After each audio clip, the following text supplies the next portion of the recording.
Hello అండి, welcome back to our channel DSC journey మనం 10th క్లాస్లో ఇప్పుడు 9th లెసన్ చెప్పుకుంటున్నాము.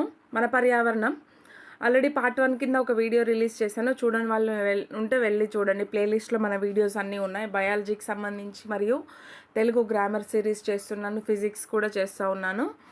ఇది వచ్చేసి మనకి మన పర్యావరణం లెసన్ అనమాట. ఇప్పటివరకు పిరమిడ్లు అన్నీ చూసాం. సంఖ్యా పిరమిడ్లు, జీవద్రవ్యరాశి పిరమిడ్లు, ఇంకా 3 రకాల పిరమిడ్స్ అయితే మనకు ఉన్నాయి కదా.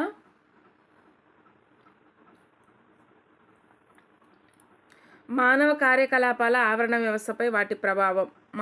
మానవుని చేసే కార్యకలాపాలు ఆవరణ వ్యవస్థపై ఎటువంటి ప్రభావం చూపిస్తున్నాయి అనేది మనం ఇప్పుడు చూద్దాం. మానవ కార్యకలాపాల వల్ల జరిగే కాలుష్యంతో ఆవరణ వ్యవస్థలు ఏ విధంగా కలుషితమవుతున్నాయో కింది తరగతుల్లో తెలుసుకున్నాం. మనకు ఆల్రెడీ పొల్యూషన్ గురించి 8th క్లాస్లో 9th క్లాస్లో కూడా చదివాము కదా. పొల్యూషన్ ఏ విధంగా జరుగుతుంది, మానవ కార్యకలాపాల ద్వారా పొల్యూషన్ ఏ విధంగా రోజుకి విపరీతంగా పెరిగిపోతుంది అనేది మనం చూసాం కదా.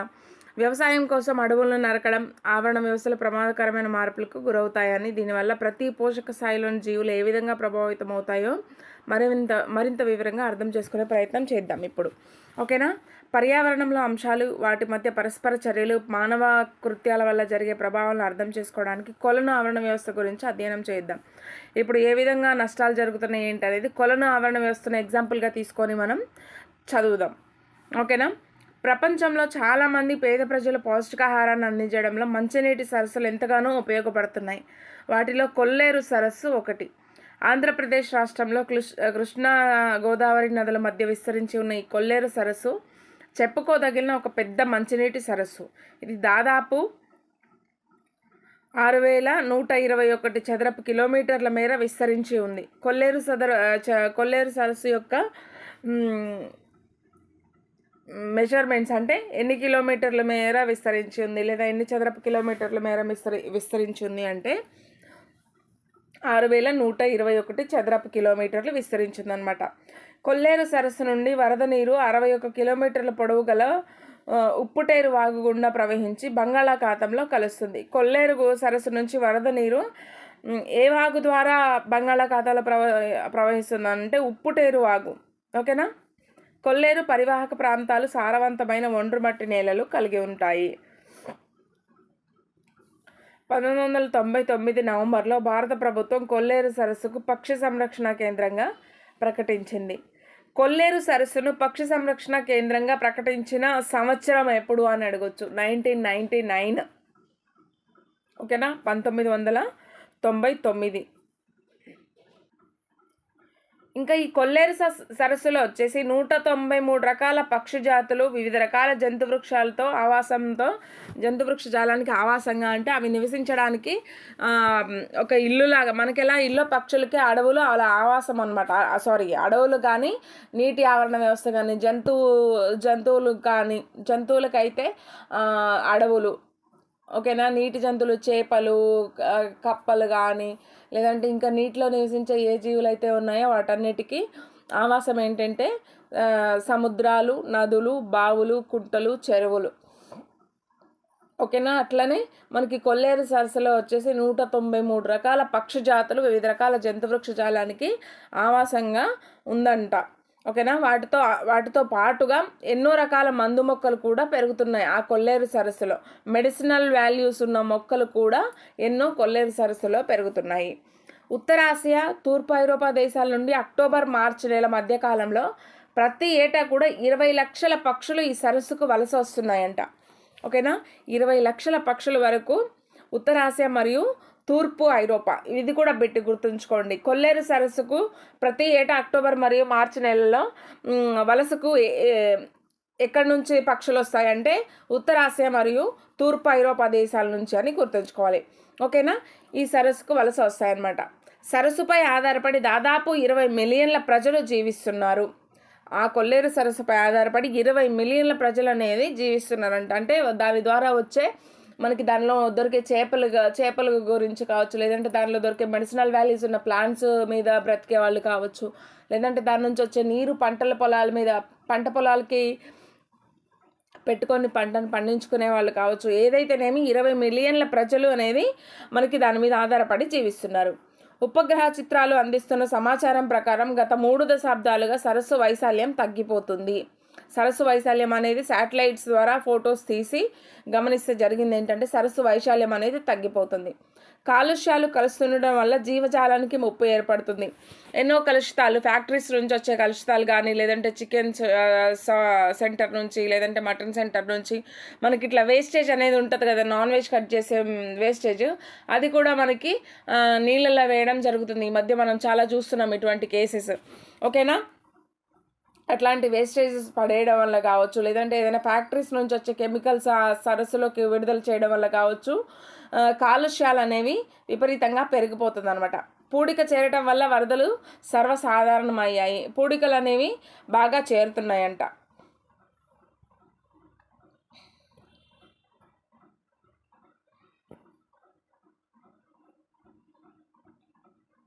ఇక్కడ మనకి 1967 నాటికి ఎంత వైశాల్యం ఉంది, అది 2004కి ఎంత వైశాల్యం పెరిగింది. యాజ్ పర్ 2004 డేటా ఇది. ఇప్పుడైతే ఇంకా తగ్గిపోయి ఉంటుంది. నీరు విస్తరించిన సరస్సు వైశాల్యం 70.70 మనకి 1967 అప్పుడు. 2000 నాటికి ఎంత తగ్గింది, 2004 నాటికి 62.65 అయింది. ఓకేనా? కలుపుతో నిండిన భాగం అప్పుడు లేదు, 0. ఇప్పుడు మాత్రం కలుపుతో నిండిన భాగం ఇప్పుడు మీన్స్ 2004 లెక్కల ప్రకారం 47.45. దట్టమైన కలుపుతో నిండిన భాగం ఏంటంటే 0. ఇప్పుడు వచ్చేసి మనకి 15.20. వర్షాకాలంలో వరదలకు గురయ్యే ప్రాంతం 100.97. 2004 లెక్కల ప్రకారం అయితే 0 అనమాట. రొయ్యల చెరువులు అసలు లేవు. రొయ్యల చెరువులు 2004 నాటికి 99.74. అంటే దాన్ని ఆక్రమించి వాళ్ళు కల్చర్ చేస్తున్నారు. వరి పండే పొలాలు 8.40. ఇప్పుడు వచ్చేసి 16.62. అంటే దాన్ని కబ్జా చేస్తున్నారనమాట. ఓకేనా? కబ్జా అంతా ఆ విధంగా జరుగుతుంది. ఆక్రమణలు 0.31, ఇప్పుడు వచ్చేసి 1.37 వరకు అయ్యింది. ఓకేనా? ఇక్కడ మనకి కొన్ని క్వశ్చన్స్ ఇచ్చారు, అవి చూద్దాం. ఏ సంవత్సరంలో సరస్సులో నీరు విస్తరించిన ప్రదేశం ఎక్కువగా ఉంది, ఎందుకు అని ఇచ్చారు. 1967లో మనకి సరస్సులో నీరు విస్తరించిన ప్రదేశం 1967లో ఎక్కువగా ఉండడం జరిగింది. ఎందుకంటే అప్పుడు ఆక్రమణలు అనేవి ఏమీ జరగలేదు. ఓకేనా? ఇప్పుడు ఆక్రమణలు జరిగిపోతున్నాయి అన్నమాట. సరస్సులో దట్టంగా కలుపు పెరగడానికి కారణం ఏమిటని నీవు భావిస్తున్నావు? మనకి ఏవైతే పొలాల్లో మనం ఎరువులు వేస్తాం కదా, యూరియా, డిఏపి ఇట్లాంటివి కానీ, లేదంటే పొలాలకి బలం కోసం ఎరువులు చల్లుతాం కదా, అవన్నీ కూడా వర్షపు నీటి ద్వారా, వరద ద్వారా నదుల్లోకి, సరస్సుల్లోకి కలుస్తాయి. అవేంటంటే కలుపు మొక్కలకి పోషకాలలాగా పనిచేస్తాయి. సో విపరీతంగా కలుపు అనేది ఈ నీటిలో పోషకాలు చేరడం వల్ల ఆ కలుపు మొక్కలు విపరీతంగా పెరిగిపోతాయి. ఓకేనా? దీన్నే మనం యూట్రిఫికేషన్ అని కూడా అంటాము. పొలాలకి చల్లే ఫెర్టిలైజర్స్ వల్ల, పెస్టిసైడ్స్ కాదు, ఫెర్టిలైజర్స్ వల్ల అవి వరదలు వచ్చినప్పుడు పొలాల నుంచి సరస్సులో కొట్టుకొని పోయి ఆ పోషకాలు అనేవి కలుపు మొక్కలకి బాగా బలంగా ఉండడం వల్ల అవి విపరీతంగా పెరిగిపోతాయి అన్నమాట. సరస్సు వైశాల్యం తగ్గిపోవడానికి కారణాలు ఏంటంటే ఆక్రమణలు. సరస్సుని ఆక్రమిస్తున్నారు, పొలాలుగా మార్చుకోవడం కానీ, రొయ్యల చెరువులుగా మార్చుకోవడం కానీ ఇలా చేస్తున్నారనమాట. పైన చెప్పబడిన కారణాలు కాలుష్యానికి ఎలా దారితీస్తాయి అంటే, మనకి విపరీతంగా కలుషితాలు వచ్చేసి పొలంలో చల్లిన మందులు కలుషితాలన్నీ వచ్చేసి సరస్సులో కలుస్తున్నాయి. అవి కాలుష్యానికి దారితీస్తాయి. ఫ్యాక్టరీల నుంచి కావచ్చు, లేదంటే ఏదైనా నాన్ వెజ్ షాపుల నుంచి మాంసపు వేస్టేజ్ వచ్చేసి సరస్సుల్లో, నదుల్లో కలపడం వల్ల కూడా కాలుష్యానికి దారితీస్తాయి అన్నమాట. ఓకేనా? కొల్లేరుకు సుదూర ప్రాంతాల నుండి పక్షులు వలస రావడానికి గల కారణాలు ఏమిటి? ఇక్కడ అంతా అంటే బాగుంటుంది అనేసి, వాటికి తగ్గ హ్యాబిటేట్ మంచిగా ఉంటుంది, ఫుడ్ దొరుకుతుంది అన్నట్లు వస్తాయన్నమాట. కానీ ఇప్పుడు అదనేది ఏంటంటే మన కొల్లేరు సరస్సు కూడా పొల్యూషన్ గురి కావడం, ఆక్రమణ గురి కావడం ఇదంతా జరుగుతుంది. సరస్సు కాలుష్యానికి గురైన ముప్పుని ఏ విధంగా కనుగొన్నారు? శాటిలైట్స్ ద్వారా కనుగొన్నారు అన్నమాట. ఇంకా చూసుకున్నట్లయితే 80వ దశకం నుండి కొల్లేరు ప్రాంతంలో రొయ్యలు, చేపల పెంపకం అత్యంత లాభదాయకమైన వ్యాపారంగా మొదలై తర్వాత కృష్ణా, గోదావరి డెల్టా ప్రాంతాలకు విస్తరించింది. అందువల్ల అనేక మంది పెట్టుబడిదారుల దృష్టి దీనిపై పడి సరస్సు ఆక్రమణలకు గురైంది. ఓకేనా. మనకి చేపల పెంపకానికి కావచ్చు, రొయ్యల పెంపకానికి కావచ్చు, కొద్ది మొత్తంలో చెరువును ఆక్రమించి అందులో వాళ్ళు చేపలను, రొయ్యలను పెంచడం స్టార్ట్ చేశారనమాట. 1996 నాటికి చాలా ప్రాంతాల్లో కట్టలు కట్టి నీటి ప్రవాహాన్ని మళ్లించి సరస్సును సాగుభూమిగా మార్చారు, వరి పొలాలుగా మార్చడం జరిగిందనమాట. అందువల్ల కొల్లేరు సరస్సు యొక్క పరిమాణం అనేది తగ్గిపోయింది. ఇది సరస్సు సహజ ప్రవాహ దిశను మార్చివేసింది. అందువల్ల సరస్సులో నీటి నిల్వ సామర్థ్యం గణనీయంగా తగ్గిపోయింది. ఓకేనా. సరస్సు ఒక సహజ ప్రవాహ దిశను వాళ్ళు మార్చేశారనమాట. అంటే దిశను మార్చేసి వాటిని మడులుగా కట్టి పంటలు పండించుకోవడం ఇవన్నీ చేస్తూ ఉన్నారు. ఓకేనా. అందువల్ల సరస్సులో నీటి సామర్థ్యం తగ్గిపోయింది. ఎటుకట్టు మడులు కట్టి నీటి ప్రవాహ దిశను మార్చేస్తే మరి నీరు ఎలా చేరుతుంది సరస్సులో కదా. సరస్సు పరివాహక ప్రాంతంలో వ్యవసాయం, పరిశ్రమలు విపరీతంగా విస్తరించాయి. వాగులు, వంకలు, రకరకాల కాలుష్యాలకు సరస్సులు చేరవ సాగాయి. వాగులు, వంకలు, రకరకాల కాలుష్య కారకాలు సరస్సులకు చేరవయ్యసాగాయి. అంటే కాలుష్య కారకాలన్నీ వాగుల్లో, వంకల్లో రిలీజ్ చేస్తే అవి వచ్చేసి మళ్ళీ సరస్సులోనే పడిపోతున్నాయి అన్నమాట. అంటే సరస్సుకే చేరుతున్నాయి. వ్యవసాయ రసాయనాలు, ఎరువులు, చేపల చెరువుల వ్యర్థాలు, పరిశ్రమల నుండి వెలువడే వ్యర్థ రసాయనాలు, మున్సిపల్ వ్యర్థాలు, గృహ వ్యర్థాలు మొదలైనవన్నీ సరస్సులో కలిపే కాలుష్యాన్ని కలుగజేస్తున్నాయి. నేను ఆల్రెడీ మీకు చెప్పాను కదా, మన పంట పొలాలకు ఏవైతే ఫెర్టిలైజర్స్ వేస్తున్నామో అవన్నీ కూడా ఎరువులు, చేపల ఎరువుల వ్యర్థాలు, పరిశ్రమల నుండి వెలువడే, ఫ్యాక్టరీస్ నుంచి వెలువడే వ్యర్థాలు, మున్సిపల్ వ్యర్థాలు, గృహ వ్యర్థాలు ఇవన్నీ కూడా సరస్సులో కలిసి కాలుష్యాన్ని కలుగజేస్తున్నాయి. మానవ కృత్యాల వల్ల పోషకాలు అధికంగా కలిగిన వ్యర్థాలు చేరి గుర్రపు డెక్క, ఐకార్నియా అంటాం కదా, అంటి కలుపు మొక్కలు విపరీతంగా పెరగడం జరిగింది. ఫలితంగా సరస్సు యొక్క సమతుల్యత దెబ్బతింటుంది. విపరీతంగా కలుపు పెరిగితే మనకి ఏమవుతుందంటే దానిలో ఉన్న బయోడైవర్సిటీ దెబ్బతింటుంది. అంటే దానిలో ఉన్న మిగతా జీవులు ఉన్నాయి కదా, వాటికి ఉపయోగపడే కాలుష్యాలన్నీ ఈ మొక్కలు తీసుకోవడం వాటికి ఉపయోగపడే ఇంకా పోషకాలన్నిటిని కూడా ఈ మొక్కలు, ఐకార్నియా మొక్క తీసుకొని విపరీతంగా పెరిగిపోతుంది. అందులో ఉన్న సరస్సులో ఉన్న ఆక్సిజన్ లెవెల్స్ తగ్గిపోతాయి అన్నమాట. ఓకేనా. దీని విధంగా సరస్సులో సమతుల్యత దెబ్బతింటుంది. ఫలితంగా సరస్సులో నీరు క్షార స్వభావంతో మురికిగా, పోషక పదార్థాలతో కూడిన ఉండడం వల్ల నీటిలో కరిగే ఆక్సిజన్ పరిమాణం తగ్గిపోతుంది. జైవిక ఆక్సిజన్ డిమాండ్ ఎక్కువ కావడం వల్ల జలచరాలపై తీవ్ర ప్రభావం కలుగుతుంది. బయో ఆక్సిజన్ డిమాండ్ అనేది ఎక్కువైపోతుందంట, జలచరాలపై తీవ్ర ప్రభావం కలుగుతుంది. ఆక్సిజన్ డిమాండ్ ఎక్కువైపోతుందంటే మనకి అందులో ఉండే ఆక్సిజన్ అనేది తక్కువైపోతుంది. సో ఆక్సిజన్ డిమాండ్ అనేది పెరుగుతుంది. ఆక్సిజన్ లెవెల్స్ అనేవి పరిమాణం తగ్గిపోవడం వల్ల బీఓడి అనేది పెరుగుతుంది. ఆక్సిజన్ డిమాండ్ అంటే ఆక్సిజన్ అంటే ఆక్సిజన్ అవసరం పెరిగిపోతుంది అనమాట. ఆక్సిజన్ డిమాండ్ ఏర్పడడం వల్ల జలచరాలపై తీవ్ర ప్రభావం కలుగుతుంది. ఇక్కడ ప్రజలకు జల కాలుష్యంపై అవగాహన లేకపోవడం వల్ల నీరు తాగుతారు కదా, సో దట్ వాళ్ళకేంటంటే డయేరియా కావచ్చు, కలరా కావచ్చు, టైఫాయిడ్ కావచ్చు, అమీబియాసిస్ మొదలైన నీటి ద్వారా వ్యాపించే వ్యాధులు తీవ్రంగా వ్యాప్తి చెందుతాయి. మనకి డయేరియా అయినా, కలరా అయినా, టైఫాయిడ్ అయినా, అమీబియాసిస్ అయినా కూడా నీటి ద్వారా వ్యాపించే వ్యాధులే కదా. సో కలుషితమైన నీటిని తాగడం వల్ల ఆ ప్రాంత ప్రజలకు ఈ వ్యాధులకు గురయ్యే ఛాన్స్ ఉంది.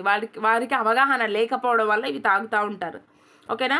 వీటితో పాటు దోమల వంటి వాహకాల ద్వారా వ్యాప్తి చెందే వ్యాధులు కూడా ప్రబలాయి. రొయ్యలు, చేపలు వంటి జలచరాలు కూడా వ్యాధులకు గురయ్యాయి. పొలాలు వ్యవసాయానికి యోగ్యం కాకుండా పోయాయి, దిగుబడి తగ్గిపోయింది. ఇలాంటి నీరు అనేది పొలాలకు పెట్టడం వల్ల ఆ పంట భూములు కూడా దానిలో ఉన్న పంట పండించే శక్తి అనేది తగ్గిపోయిందనమాట. ఓకేనా. ప్రస్తుతం సరస్సు ఆవరణ వ్యవస్థ పూడికలు, ఆక్రమణలు, కాలువలతో మూసుకుపోవడం మొదలైన ఆటంకాలు ఎదుర్కొంటుంది. ఆక్వాకల్చర్ వల్ల దాదాపు 15 రకాల స్థానిక చేపల జాతులు అంతరించిపోయే ప్రమాదంలో పడ్డాయి. నీటిలో కరిగే ఆక్సిజన్ పరిమాణం తగ్గిపోవడం వల్ల నీటి ఉపరితలంపైకి శ్వాసించే చేపలు జాతులు పెరిగాయి. అంటే నీటిలో ఆక్సిజన్ లెవెల్స్ నీటిలో తగ్గిపోవడం వల్ల కొన్ని చేపలు నీటి ఉపరితలంపై నివసిస్తే దానికి గాలి నుంచి తీసుకునే కెపాసిటీ ఉంటుంది కదా. నీటి ఉపరితలంపై అయితే మనం బయట వాతావరణం నుంచి ఆక్సిజన్ తీసుకోవచ్చు కదా. సో అలాంటి చేపలు ఎక్కువైపోయాయి అన్నమాట.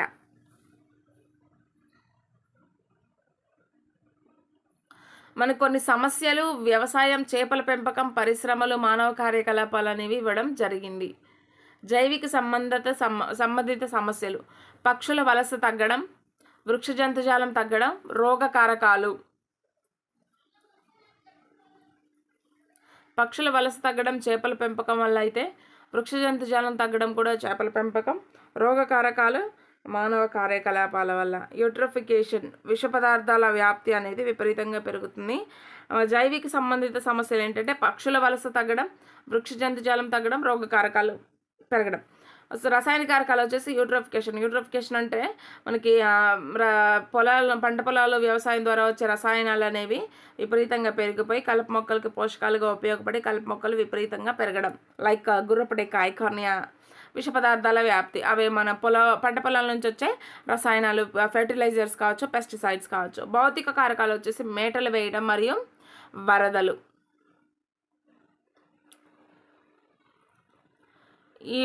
ఇందులో వచ్చేసి మనకి ప్లస్ సింబల్ ఉంది కదా, ఇది వచ్చేసి అంటే వ్యవసాయం వలస పక్షుల వలస తగ్గడం అనేది దేనిపై ప్రభావం చూపుతుంది? ఓకేనా, పక్షుల వలస అనేది వ్యవసాయంపై ప్రభావం చూపదు, చేపల పెంపకంపై ప్రభావం చూపుతుంది, పరిశ్రమలపై ప్రభావం చూపదు, మానవ కార్యకలాపాలు ప్రభావం చూపదు. వృక్ష జంతుజాలం తగ్గడం అనేది చేపల పెంపకంపై ప్రభావం చూపుతుంది, మిగిలిన వేటిపై కూడా ప్రభావం చూపదు. రోగకారకాలు అనేవి మానవ కార్యకలాపాలపై ప్రభావం చూపుతుంది, ఇట్లా అనమాట. ఓకేనా, ఇది చూసుకోండి ఒకసారి ఈ బ్రాకెట్. మనకి ఇక్కడ క్వశ్చన్స్ ఇచ్చారు. వలస పక్షుల సంఖ్య తగ్గడంపై ప్రభావం చూపించే అంశాలు ఏమిటి అంటే చేపల పెంపకం అని చెప్పొచ్చు.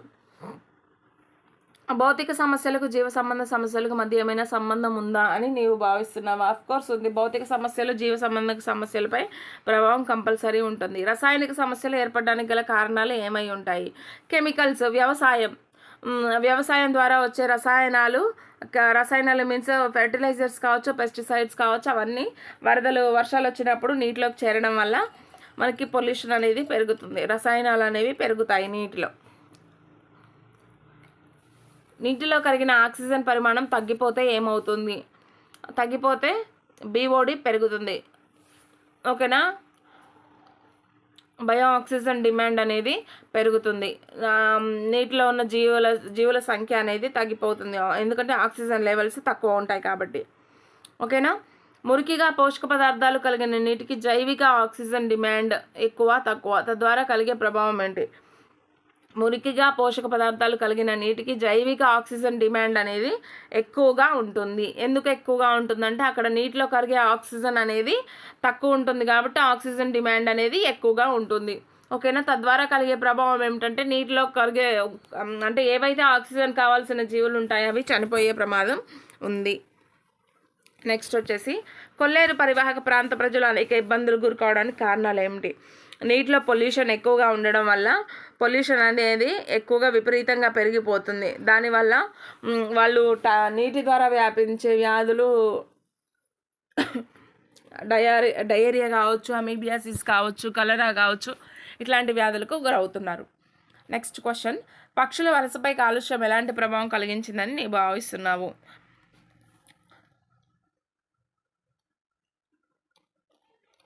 పక్షుల వలస కూడా కాలుష్యం అనేది వివిధ రకాలుగా ప్రభావం చూపుతుంది. పక్షుల వలస ఎందుకు తగ్గుతుందంటే అక్కడ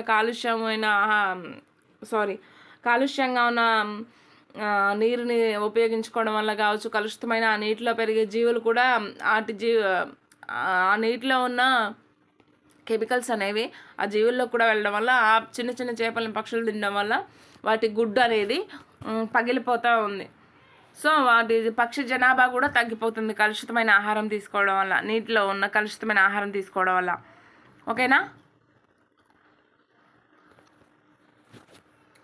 భారత ప్రభుత్వ పర్యావరణం అటవీ మంత్రిత్వ శాఖ సరస్సు పరిరక్షణ కోసం ఆపరేషన్ కొల్లేరు అనే పథకాన్ని ప్రవేశపెట్టింది.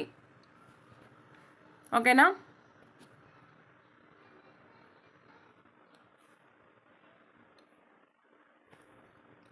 అడవులు నరికి ఆ స్థలంలో పంటలను పండించడం వల్ల సమతాస్థితిలో ఉన్న ఆవరణ వ్యవస్థ ఆహార ధాన్యాలు, దుంపలు, పశుగ్రాసం కోసం పొలాల్లో ఒకే రకమైన పంటలు పండించడం వల్ల అసహజంగా మారిపోతుంది.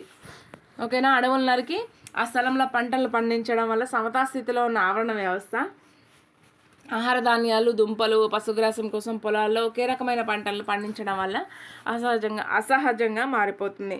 మోనోకల్చర్ అనేది ఎప్పుడూ కూడా మంచిది కాదు. ఓకేనా. పంట డిఫరెంట్ క్రాప్స్ వేస్తూ ఉండాలి. పంట మార్పిడి జరుగుతూనే ఉండాలి. వివిధ రకాల పంటలు మనం ఎక్కువ మొత్తంలో పండిస్తే ఆహారం కూడా పెద్ద మొత్తంలో లభిస్తుంది. ఈ పరిస్థితి ఆహారంపై ఆధారపడి తెగుళ్లను కలిగించే శిలీంధ్రాల వంటి పరాన్నజీవులకు అనుగుణంగా ఉంటుంది. ఒకవేళ ఆహారోత్పత్తి కన్నా తెగుళ్లు కలిగించే పరాన్నజీవుల సంఖ్య వేగంగా పెరుగుతూ పోతే ఫలితం చాలా దుర్భరంగా ఉంటుంది.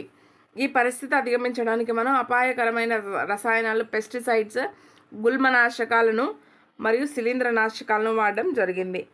చాలా రసాయనాలు మంచి ప్రభావాన్ని చూపించినప్పటికీ వీటి వాడకం కొత్త సమస్యలను సృష్టించింది. నాశనం చేయాల్సిన క్రిములను మాత్రమే చంపి ఇతర జీవులను అపాయకరం కానిదే సరైన కీటకనాశినిగా పరిగణించాలి. కానీ అలాంటి క్రిమినాశనాలు ఏమీ లేవు.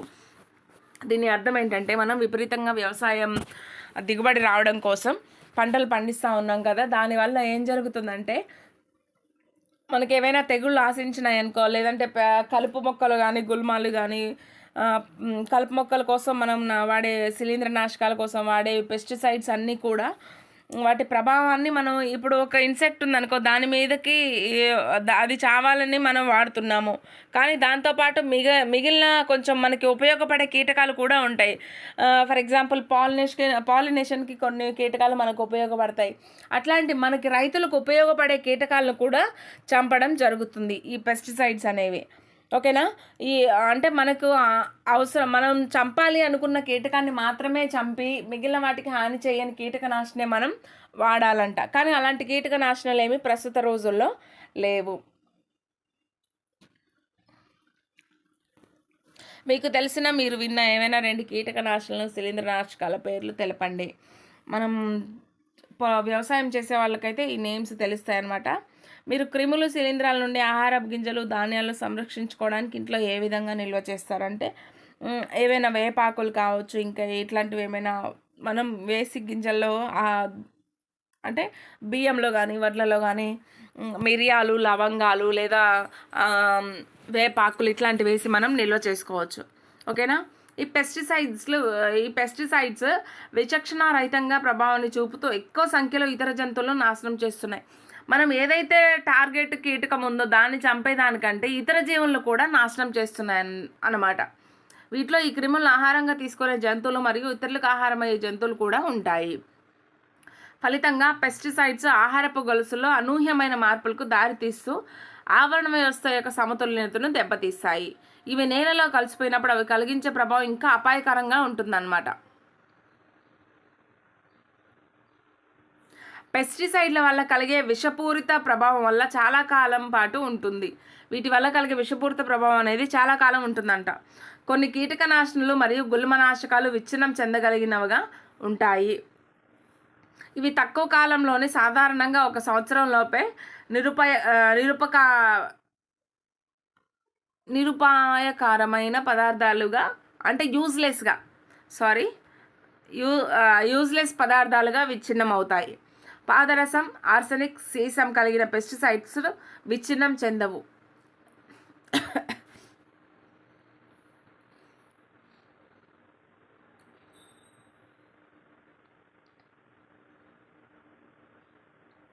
కొన్ని గుల్మనాశకాలు లేదా పెస్టిసైడ్స్ అనేవి ఏంటంటే విచ్ఛిన్నం చెందుతాయి, అంటే డిస్ట్రాయ్ అయిపోయి 1 సంవత్సర కాలంలోనే యూజ్లెస్గా మారిపోతాయి. వాటి వల్ల పెద్ద ప్రభావం లేదు. కానీ పాదరసం, ఆర్సెనిక్, సీసం లాంటి పెస్టిసైడ్స్, అవి కలిసి ఉన్న పెస్టిసైడ్స్ ఏవైతే ఉన్నాయో అవి విచ్ఛిన్నం చెందవంట. విచ్ఛిన్నం కాని పెస్టిసైడ్స్ చాలా అపాయకరమైనవి, ఎందుకంటే అవి చాలా సంవత్సరాల పాటు అలాగే ఉండిపోతాయి. ఓకేనా. ఇవి ఒక్కొక్క పోషక స్థాయిలో కేంద్రీకృతం అవుతూ పిరమిడ్ శిఖర భాగంలో ఉండే జంతువుల శరీరాల్లోనికి చేరి అపాయకరమైన స్థాయిలో పేరుకుపోతాయి.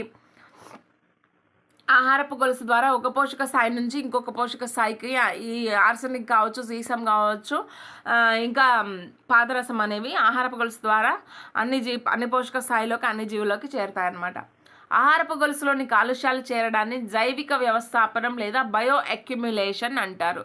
ఈ ఆహారపు గొలుసు ఉంది కదా, దీనిలోకి ఏవైతే కాలుష్యాలు చేరుతున్నాయో, ఫర్ ఎగ్జాంపుల్ ఇట్లాంటివి పాదరసం కానీ, ఆర్సెనిక్ కానీ, సీసం కానీ, ఇట్లాంటి పెస్టిసైడ్స్లో ఉన్న ఇవి భూమిలో చేరుతాయి. భూమిలో నుంచి మొక్కలకి, మొక్కల నుంచి తర్వాత ప్రాథమిక వినియోగదారులకు, తర్వాత ద్వితీయ వినియోగదారులకు, ఆ తర్వాత తృతీయ వినియోగదారులకు, పైనున్నటువంటి వినియోగదారులకు, ఉన్నత స్థాయి వినియోగదారులకు ఇట్లా చేరుతాయి ఉంటాయి అన్నమాట.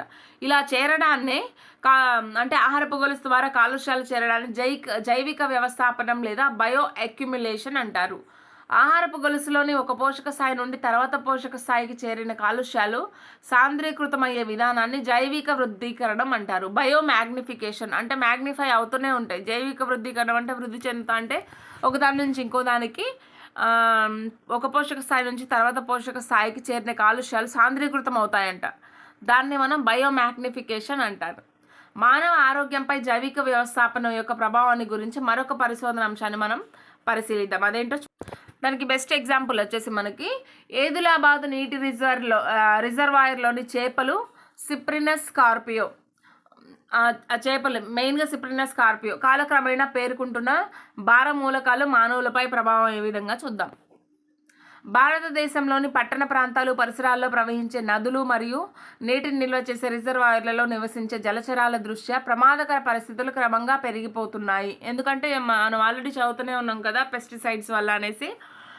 భార మూలకాల సంచయనం, ఆమ్లయుతం, అత్యధిక పోషకాల చేరిక మరియు పెరిగే నీటి కాలుష్యం నీటిలో నివసించే జీవుల మనుగడకు సవాలుగా పరిణమిస్తున్నాయి. అత్యధిక పోషకాల చేరిక అంటే మనకి ఏవైతే ఫర్టిలైజర్స్ వేస్తామో, బలం మందులు వేస్తాం కదా మొక్కలకి, అట్లాంటివి కానీ పెస్టిసైడ్స్ పురుగులు చంపడానికి, ఇట్లాంటి గుల్మనాశకాలను చంపడానికి ఇట్లాంటి పెస్టిసైడ్స్ వేస్తాం కదా, అట్లాంటి వాటి వల్ల కావచ్చు, మరియు నీటిలో జరిగే ఇతర కాలుష్యాల వల్ల కావచ్చు నీటిలో నివసించే జీవుల మనుగడ సవాలుగా మారిందనమాట. ఓకేనా. పట్టణీకరణ, పారిశ్రామికీకరణ, ఆధునిక జీవన విధానాలు, మానవుల నిత్యకృత్యాల కారణంగా భారమూలకాలు దగ్గరలోని నీటి వనరులలో కలుస్తున్నాయి. పట్టణీకరణ అంటే చెరువులు కూల్చేసి మనం పెద్ద పెద్ద బిల్డింగ్స్ కట్టడం పట్టణాల్లో, అవి సిమెంట్, దుమ్ము, ధూళి ఇవన్నీ కూడా మనకి దాని నుంచి వచ్చే వ్యర్థాలు ఏవైతే ఉన్నాయో అవి నీటిలోకి వదలటం. పారిశ్రామికీకరణ, ఇండస్ట్రియలైజేషన్, పరిశ్రమల నుంచి వచ్చే వాటి కూడా మనకి నీళ్ళలోనే వదిలేస్తున్నారు పైపులు, పెద్ద పెద్ద పైపుల ద్వారా. ఆధునిక జీవన విధానాలు, మన నవేడేస్లో మన జీవన విధానం ఎలా ఉంది వాటి ద్వారా కూడా భారమూలకాలు అనేవి ఎక్కువగా కలుస్తున్నాయి అన్నమాట. దీనివల్ల జీవజాలం ఈ కలుషిత నీటిలోనే జీవనం కొనసాగించవలసిన దుస్థితి ఏర్పడుతుంది. ఇలాంటి పరిస్థితుల్లో జీవించే చేపలు లోహ కాలుష్య వాతావరణానికి తీవ్రంగా ప్రతిస్పందించడాన్ని గమనించారు. అందువల్ల ఈ మధ్యకాలంలో చేపలు లోహ కాలుష్యాలకు జీవ సూచికలుగా భావిస్తున్నారు. లోహ కాలుష్యాలకు జీవ సూచికలుగా భావించేది వేటిని అని మనకి బిట్ అడిగారు ప్రీవియస్లో టెట్లో. అవేంటంటే చేపలను లోహ కాలుష్యాలకు జీవ సూచికలు. ఓకేనా. ఏదిలాబాద్ వాటర్ రిజర్వాయర్ నీటిలో sesame, cadmium, chromium, manganese, nickel మరియు ఐరన్ లేదా ఫెర్రం మొదలైన భారమూలకాలు ఎంత మోతాదులో పెరుగుతున్నాయో అంచనా వేయడానికి అధ్యయనాన్ని చేపట్టారన్నమాట. ఏదిలాబాద్ వాటర్ రిజర్వాయర్ ద్వారా తెలంగాణ రాష్ట్రంలో మేడ్చల్ జిల్లాలో ఉంది. ఏదిలాబాద్ వాటర్ రిజర్వాయర్ తెలంగాణ రాష్ట్రంలోని మేడ్చల్ డిస్ట్రిక్ట్లో ఉందన్నమాట. దీని పరిసర ప్రాంతాల్లో భారీగా కాలుష్య కారకాలైన పరిశ్రమలు, వ్యర్థ రసాయనాలు వెలువరించే వ్యవసాయ క్షేత్రాలు నెలకొని ఉన్నాయి. ఓకేనా. ఏదిలాబాద్ వాటర్ రిజర్వాయర్ యొక్క పరిసర ప్రాంతాల్లో కాలుష్యకారకాలైన పరిశ్రమలు కావచ్చు, వ్యర్థ రసాయనాలు వెలువరించే వ్యవసాయ క్షేత్రాలు కావచ్చు విపరీతంగా ఉన్నాయన్నమాట. సిప్రినస్ స్కార్పియో అనే పొలుసుల చేప సాధారణంగా అధిక ప్రోటీన్ను కలిగి ఉండి తక్కువ ధరలో అందరికీ సులభంగా లభించే ఆహారం. ఓకేనా. అధిక ప్రోటీన్ని కలిగి ఉండి తక్కువగా అందరికీ లభించే ఆహారమైన చేప ఏంటంటే సిప్రినస్ స్కార్పియో. ఏదిలాబాద్ పరిసర ప్రాంతాల్లోని ప్రజలు ఈ చేపలను ఆహారంగా తీసుకుంటారు. ఈ చేపల్ని అధ్యయన నిమిత్తం ఎన్నుకోవడం జరిగింది. ఓకేనా. ఈ చేపల్లోని వివిధ కణజాలాల్లో అంటే కాలేయం, మూత్రపిండాలు మరియు మొప్పల్లో గ్లైకోజన్ మరియు కొవ్వులతో పాటుగా భారమూలకాలను గుర్తించారు. యాదాద్రి భువనగిరి జిల్లాలో బీబీనగర్లోని చెరువులోను ఈ విధమైన పరిశోధనలు చేసే నీటి మరియు చేపల నమూనాలు సేకరించి ఏదిలాబాద్ ఫలితాలతో పోల్చారు. అయితే ఏదిలాబాద్ మంచినీటి రిజర్వాయర్ కన్నా బీబీనగర్ రిజర్వాయర్లో తక్కువ కలుషితమైందిగా గుర్తించారు. బీబీనగర్ అనేది ఏదిలాబాద్కు 30 కిలోమీటర్ల దూరంలో ఉంది. బీబీనగర్ రిజర్వాయర్లో చేపల కన్నా ఏదిలాబాద్ రిజర్వాయర్ గల చేపల్లో ఏదిలాబాద్ రిజర్వాయర్లో ఉన్న చేపల్లో ఏమైందంటే గ్లైకోజన్ మరియు లిపిడ్లు తక్కువగా, భారమూలకాల సంచయనం ఎక్కువగా ఉన్నట్లు తెలిసింది. గ్లైకోజన్ మరియు లిపిడ్లు తక్కువగా భారమూలకాలు ఎక్కువగా ఉన్నాయంట ఏదిలాబాద్ రిజర్వాయర్లో కంపేర్ టు బీబీనగర్ రిజర్వాయర్. ప్రతి సంవత్సరం వర్షాకాలానికి ముందు అంటే ఫిబ్రవరి మే నెలలో, వర్షాకాలంలో జూన్ మరియు సెప్టెంబర్ మాసాల్లో, మరియు వర్షాకాలం తర్వాత అక్టోబర్ నుంచి జనవరిలో ఇలా 3 కాలాల్లో నీరు చేపల నమూనాలు సేకరించి పరిశీలించారు. ప్రతి కాలంలోనూ 3 రకాల నమూనాల్లో 3 ప్రదేశాల్లో 3 సార్లు అంటే మొత్తం 27 నమూనాలు సేకరించి భారమూలకాల విశ్లేషణ చేశారు. ఇలా 2005 నుంచి 2007 వరకు 2 years వరకు పరిశోధన చేశారనమాట. ఆ ఏదిలాబాద్ రిజర్వాయర్లో ఉన్న చేపల్లో 3 కాలాల్లో 3 రకాలుగా చేయడం జరిగింది ఆ చేపల మీద పరిశోధనలు. ఏదిలాబాద్ చేపల్లో భారమూలకాల పరిమాణం దేశ సగటు కన్నా ఎక్కువగా ఉన్నట్టు తెలిసింది. అలాగే భారమూలకాల గాఢతను పరిశీలిస్తే అన్నింటికన్నా ఎక్కువ ఇనుము ఉండగా సీసం, క్రోమియం, నికెల్, కాడ్మియం తర్వాత స్థానాల్లో ఉన్నాయి. ఏదిలాబాద్ చేపల భారమూలకాల పరిమాణం ఏది ఎక్కువగా ఉంది అంటే ఎక్కువ ఇనుము లేదా ఫెర్రస్ అనేది ఎక్కువ కంటెంట్ ఉండడం జరిగిందంట. దాని తర్వాత వచ్చేసి మనకి సీసం, క్రోమియం, నికెల్, కాడ్మియం. ఇది గుర్తుంచుకోండి, ferrous, sesame, chromium, nickel, cadmium. ఓకేనా? Fe greater than Pb, greater than chromium, greater than nickel, greater than cadmium తర్వాత స్థానాల్లో ఉన్నాయి. ఈ మూలకాలు ఆహార జాలకం ద్వారా చేపల కణాల్లో చేరి అక్కడి నుండి మానవుల్లోకి చేరుతున్నాయి. చేపల కణజాలంలో భారమూలకాల జైవిక స్థాపనం క్రింది విధంగా ఉంది. Cadmium greater than chromium, greater than ferrous, greater than nickel, greater than sesame. ఓకేనా? తక్కువ గాఢతలో కూడా చేపలు కాడ్మియం లోహానికి సున్నితత్వాన్ని కలిగి ఉండడం వల్ల చేపల కణజాలంలో సులభంగా చేరుతోందని గుర్తించారు. అందువల్ల చేపలు కాలేయం, మొప్పలు, మూత్రపిండాల్లో కాడ్మియం అధికంగా చేరుతుంది. చేపలు మొప్పలు, కాలేయం మరియు మూత్రపిండాల్లో కాడ్మియం అధికంగా చేరుతుందన్నమాట. ఎందుకంటే కాడ్మియం లోహానికి సున్నితత్వాన్ని కలిగి ఉన్నాయి చేపలు అనేవి, సెన్సిటివిటీని. క్రోమియం, ఇనుము, నికెల్, సీసం చేరిక తర్వాత స్థానాల్లో ఉన్నాయి. ఓకేనా? 3 కాలాల్లో గమనించినట్లయితే వర్షాకాలంలో చేపల్లో భారమూలకాల సంచయనం తక్కువగా ఉన్నట్లు కనుగొనబడింది. మానవుల్లో ఆహార జాలకం ద్వారా భారమూలకాల గాఢత పెరిగి అధిక రక్తపోటు, ఆ చేపలను మనం తింటున్నాం కదా, మనకి ఆహార జాలకం అంటే చేపలను మనుషులు ఆహార జాలకం అంటే ఒకటి నుంచి ఒకటి రిలేషన్ ఉంది. మనం ఆల్రెడీ చూసాం కదా ఆహార జాలకం, ఆహార గొలుసు ఇవన్నీ. సో ఈ విధంగా మానవుల ఆహార జాలకం ద్వారా మనం చేపలను తింటాం కదా, సో దానివల్ల చేపల నుంచి మనకు భారమూలకాలు అనేవి చేపల ద్వారా మన శరీరంలోకి ప్రవేశించడం జరుగుతుంది. దాని ద్వారా మనకేంటంటే అధిక రక్తపోటు, బీపీ, తీవ్రమైన జ్వరం, మూత్రపిండాల క్షీణత, వాంతులు మొదలైన అనేక శారీరక రుగ్మతలు గుర్తించారు. పట్టణ ప్రాంతంలో పట్టణ రహిత అభివృద్ధి, అనుమతి లేని చిన్న చితక పరిశ్రమలు, పట్టణ వ్యర్థాలు వల్ల ఏదిలాబాద్ రిజర్వాయర్ కాలుష్యం తీవ్రంగా పెరిగిపోయింది. చేపలలోనే కాకుండా ఇతర జలచర జీవుల వల్ల కూడా ఆహారజాలం ద్వారా మానవుల్లో చేరే ఆరోగ్యమైన తీవ్రమైన ప్రభావాన్ని కలుగజేస్తున్నాయి. చేపల ద్వారానే కాకుండా మనకి ఆహార జాలకం ద్వారా మొక్కల ద్వారా అంటే ఆ నీటిలో నివసించే మొక్కలు మనం ఏమైనా తిన్నామనుకోండి, దాని ద్వారా కావచ్చు, లేదంటే ఇంకేమైనా మనం ఆ నీటి ద్వారా లభించే ఆహార పదార్థాలు తింటే వాటి ద్వారా కూడా మనుషుల్లోనే భారమూలకాలు అక్యుములేట్ అయిపోయి మనకు ఊపిరితిత్తుల మీద ప్రభావం చూపడం, తీవ్రమైన జ్వరం ఇలాంటివన్నీ కలుగుతాయి అన్నమాట. ఇక్కడ కొన్ని క్వశ్చన్స్ ఇచ్చారు. నీటి వనరులోకి ఎక్కడి నుంచి కలుషితాలు వచ్చి చేరుతున్నాయి అంటే ఫ్యాక్టరీస్ ద్వారా కావచ్చు, వ్యవసాయ క్షేత్రాల నుంచి వరదల ద్వారా కావచ్చు, పట్టణీకరణ ద్వారా కావచ్చు, ఇవన్నీ మనకి వచ్చి చేరుతున్నాయి అన్నమాట. ఈ నీటిలో నివసించే చేపల శరీరానికి భారలోహాలు ఎలా చేరుతున్నాయంటే మనం నీటి ద్వారా అంటే వరదల ద్వారా, వ్యవసాయ క్షేత్రాల నుంచి వచ్చే వరదల ద్వారా మనం వ్యవసాయ పంటలకు వేస్తాం కదా, పెస్టిసైడ్స్ కానీ ఫెర్టిలైజర్స్ కానీ, ఇవి ఇందులోకి చేరుతాయన్నమాట. పరిశోధకులు నీటిలో కాలుష్య పరిమాణం వర్షాకాలంలో ఎక్కువగా ఉన్నట్టు గుర్తించారు. అవును, వర్షాకాలంలో ఎక్కువగా ఉందని గుర్తించారు. ఎందుకంటే మనం వర్షాకాలంలో పంటలు బాగా పండుతాయి, ఎక్కువ మందులు వాడుతూ ఉంటాం కదా, పంటలు వర్షం పడగానే ఏదో ఒక మందు స్ప్రే చేయడం కావచ్చు, లేదంటే ఏదైనా ఫర్టిలైజర్స్ చల్లడం కావచ్చు బలం కోసం, ఇలా అన్నమాట.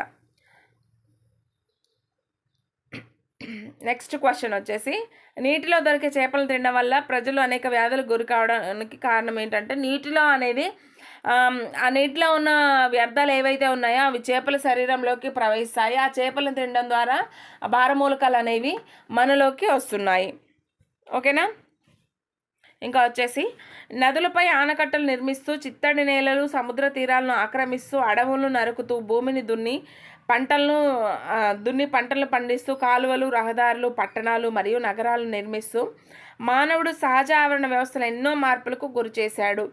ఇప్పుడు మనం చేసుకున్న పాపం మనకే తగులుతుంది అన్నట్టు ఎన్నో రోగాలు, విపరీతమైన రోగాలు, కొత్త కొత్త రోగాలు అన్నీ రావడం, డిసీజెస్ అన్నీ రావడం, చిన్న చిన్న పిల్లలకి హార్ట్ అటాక్స్ రావడం, ఇవన్నీ ఏంటంటే మనం చేసుకున్న కాలుష్య కారకాల వల్ల, ఆక్సిజన్ లెవెల్స్ తగ్గిపోవడం వల్ల, విపరీతమైన కాలుష్యాలు పెరగడం వల్ల ఇవన్నీ వస్తూ ఉన్నాయి అన్నమాట. ఓకేనా. ఈ మార్పులు సహజ ఆవరణ వ్యవస్థలో నివసిస్తున్న వృక్ష జంతు సముదాయాలను చాలా వరకు మార్చివేశాయి. కోర్స్ ఉదాహరణకు ఒక పెద్ద పట్టణం ఒక అభివృద్ధిని తీసుకున్నట్లయితే 3 రకాల మార్పులను చూడవచ్చంట. అవేంటో చూద్దాం. అవేంటంటే, కొన్ని వృక్ష జంతు జాతులు చనిపోతాయి, కొన్ని మారిన కొత్త పరిస్థితులకు అనుకూలంగా మార్చుకొని తక్కువ సంఖ్యలో మనుగడ కొనసాగిస్తాయి, మరికొన్ని ఏంటంటే కొత్త పరిస్థితుల నుండి లాభాన్ని పొందుతూ వాటి సంఖ్యను పెంచుకుంటాయి. ఈ విధంగానే మార్పులు జరుగుతాయి. ఇంకా మినీమేటా వ్యాధి గురించి మనకి ఇక్కడ ఇవ్వడం జరిగింది. మీకు తెలుసా అని మనకి ఎవ్రీ లెసన్లో ఇస్తారు కదా, ఇక్కడ మినీమేటా వ్యాధి గురించి ఇవ్వడం జరిగింది. మినీమేటా వ్యాధిని 1956 సంవత్సరంలో జపాన్లోని కుమమోటో ప్రిఫెక్చర్లో గల మినిమేటా నగరంలో కనుగొన్నారు. కుమమోటో ప్రిఫెక్చర్లో గల మినిమేటా నగరంలో కనుగొన్నారనమాట ఈ మినిమేటా వ్యాధిని. 1932 నుండి 1968 వరకు చిప్సో కార్పొరేషన్ వారి రసాయన పరిశ్రమ నుండి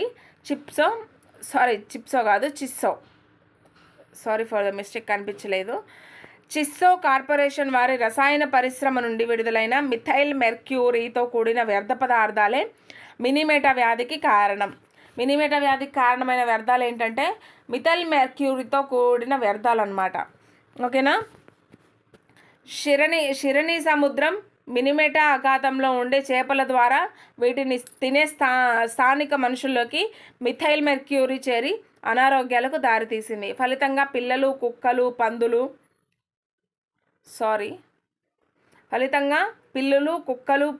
మనుషులు మరణాలు 36 ఏళ్లుగా కొనసాగాయంట.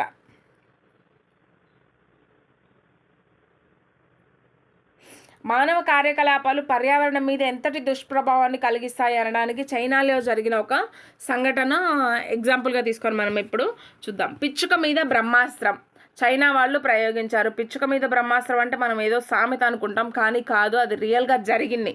ఓకేనా. జీవితంలో ఎదురయ్యే సర్వసాధారణమైన విపత్తుల నుండి ఏ జీవి తప్పించుకోలేదు. 1958 సంవత్సరంలో చైనా దేశంలో పిచ్చుకలు ఎదుర్కొంటున్నటువంటి దారుణమైన పరిస్థితులను బహుశా ఈ భూగోళం మీద ఏ జీవి కూడా అనుభవించి ఉండదంట. ఈ పర్యావరణ విపత్తు సహజంగా సంభవించింది కాదు, పూర్తి స్థాయి మానవ తప్పిదంగానే ఇది జరిగిందంట. 1958 సంవత్సరంలో చైనాలో వేటాడబడినంతగా ప్రపంచంలో పక్షుల వేటాడబడినట్లు ఎక్కడా దాఖలాలు లేవు. చైనాలో పక్షులను వేటాడారంట అలాగా 1958 సంవత్సరంలో.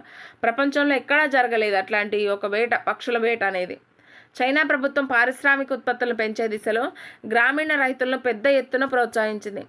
పారిశ్రామిక ఉత్పత్తిని త్వరితంగా సాధించడానికి ఎన్నో ప్రణాళికలు రూపొందించింది. అభివృద్ధి చెందిన దేశాల మాదిరిగా తొందరగా ఆధునికతను రూపొందించుకునేందుకు చైనా ప్రభుత్వం ఉద్యమాన్ని చేపట్టింది. అయితే అప్పటిదాకా చైనా వ్యవసాయ ఆధారిత సమాజమే, కానీ ఒక మార్పు అనేది జరిగింది. ఈ ఉద్యమంలో భాగంగా 500 కుటుంబాలతో సమూహాలుగా ఏర్పడి వ్యవసాయం చేయడం అనేది ఒక ముఖ్యాంశం. దీనివల్ల పంట దిగుబడి రెట్టింపు అయింది. ఆ మొదటి విజయంతో తర్వాత సంవత్సరం మరింత పెద్ద లక్ష్యాలను రూపొందించుకోవడం జరిగింది. కానీ వాతావరణం అందుకు సహకరించలేదు. కొంత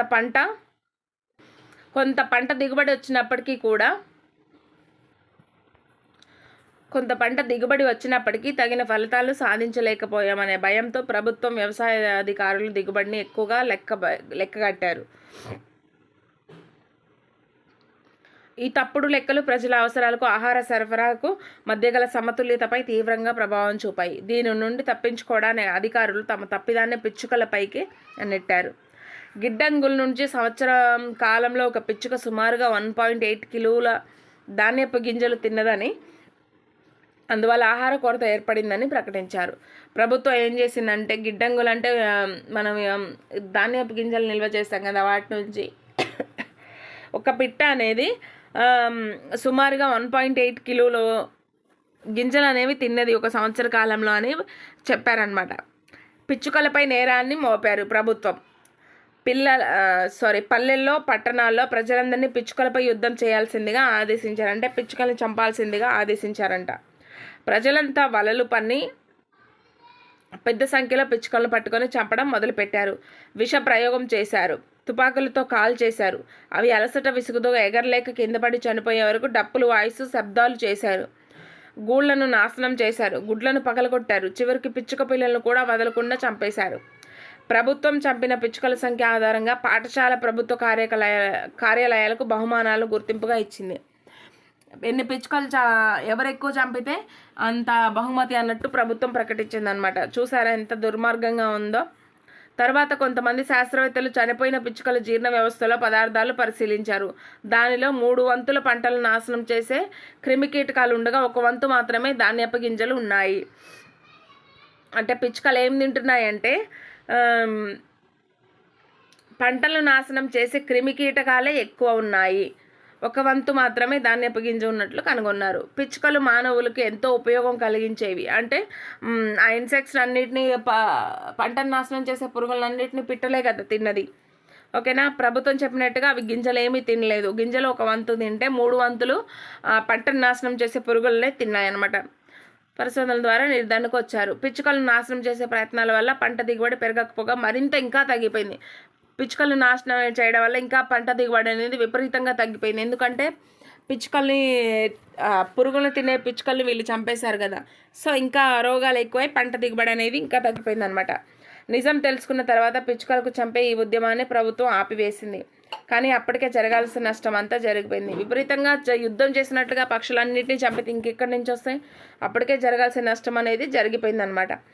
మిడతలను తినే పిచ్చుకలు లేకపోవడంతో పంటలపై మిడతల దాడి ఎక్కువైంది. దానితో పాటు ప్రతికూల వాతావరణ పరిస్థితులు కూడా తోడయ్యాయి.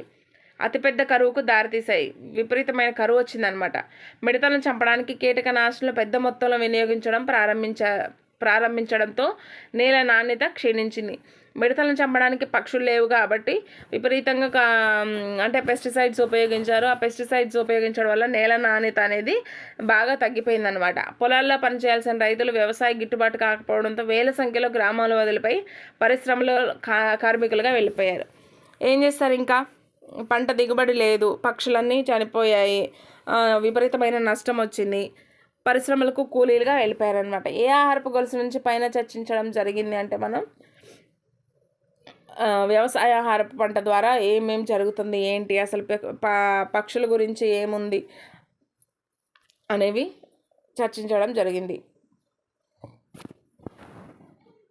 వీటికి నివారణ చర్యలు ఏంటి అంటే, ఇప్పుడు జరిగే వాటి విపత్తులన్నిటికీ కూడా క్రిమి సంహారకాల వల్ల కలిగే అపాయకరమైన ప్రభావాల నుండి మనల్ని ఇతర జీవులను సంరక్షించే మార్గాల గురించి ఆలోచిస్తే పెస్టిసైడ్స్ను వాడడం వల్ల పూర్తిగా ఆపడమే తక్షణ చర్యగా కనిపిస్తుంది.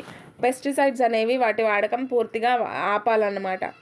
అన్ని పెస్టిసైడ్లను వాడడం పూర్తిగా ఆపివేయాలని చెప్పడం సులభమే, కానీ చీడలను నియంత్రించే విధానాల మీద దృష్టి ఉంచాలి. పెస్టిసైడ్ అంటే అవి వాడకుండా మనం ఏమైనా న్యాచురల్ ప్రాసెస్ని ఉపయోగించుకొని కీటకాలని చంపొచ్చా అనేవి, లేదా లైక్ వేప నూనె లాంటివి ఉపయోగించి కానీ, ఇంకేదైనా ఏరి వేసి కాల్చివేయడం కానీ, ఇట్లాంటి న్యాచురల్ పద్ధతులు. ఓకేనా. అలాంటివి వాడితే కొంచెం బెటరు, పెస్టిసైడ్ల వాడకం తగ్గించి. పెస్టిసైడ్లను వాడిన తర్వాత కూడా తెగుళ్ళ వల్ల ఆహార నష్టం జరుగుతుంది, ఎందుకంటే అవి రెసిస్టెంట్గా మార్చుకుంటున్నాయి. పెస్టిసైడ్లను వాడడం పూర్తిగా ఆపివేస్తే పంటలపై దాడి చేసే వ్యాధుల పరిస్థితి ఏమిటి? అవి ఎలా నియంత్రించబడతాయంటే న్యాచురల్ ప్రాసెస్కి వెళ్ళిపోవాలి. పెరిగే జనాభాకు అవసరమయ్యే పంటలు ఏమవుతాయో ఆలోచించండి. ఓకేనా. పంటలకు హాని చేసే చీడపీడలు నివారించేందుకు అనుసరించే పద్ధతులు ప్రమాదరహితంగా ఉండడంతో పాటు పరిసరాల పరిరక్షణకు అనుగుణమైన జైవిక నియమాలను పాటించేవిగా ఉండాలి. అప్పుడు మాత్రమే ఈ దీర్ఘకాలిక సమస్యలకు సరైన పరిష్కారం దొరుకుతుంది. అలాంటి కొన్ని ఆచరణ యోగ్యమైన పద్ధతులను పరిశీలిద్దాం. అవేంటో కొన్ని ఇప్పుడు చూద్దాం. పంట మార్పిడి. ప్రతి సంవత్సరం ఒకే పంటను కాకుండా వేరువేరు పంటలు పండించే పంట మార్పిడి విధానాన్ని పాటించడం వల్ల తెగుళ్లను వాటి వల్ల కలిగే నష్టాన్ని నివారించవచ్చు.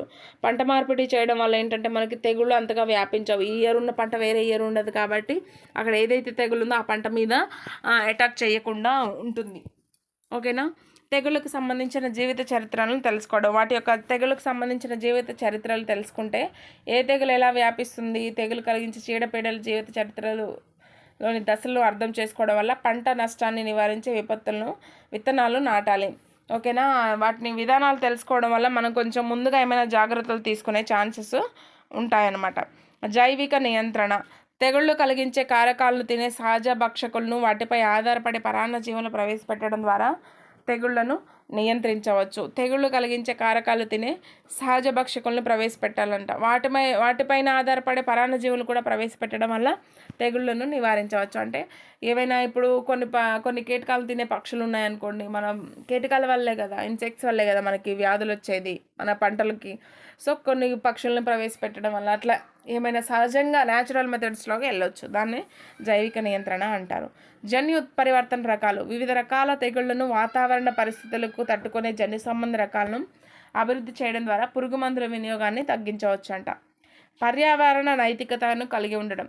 ఇతర కారణాలతో పోలిస్తే మానవ కార్యకలాపాలే పర్యావరణం మరియు సహజ ప్రపంచంపై తీవ్రమైన ప్రభావం చూపుతున్నాయి.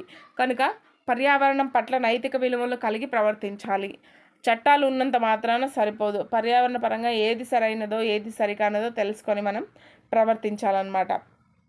ప్రతి ఒక్కరూ పర్యావరణ పరిరక్షణ పట్ల సరైన అవగాహన కలిగి ఉండాలి. ప్రకృతిని రక్షించుకోవడం అంటే మనల్ని మనం కాపాడుకోవడమే. ఓకేనా. ఇదండి మన పర్యావరణం అనే లెసన్. నెక్స్ట్ 10th లెసన్ అనేది చేస్తాను.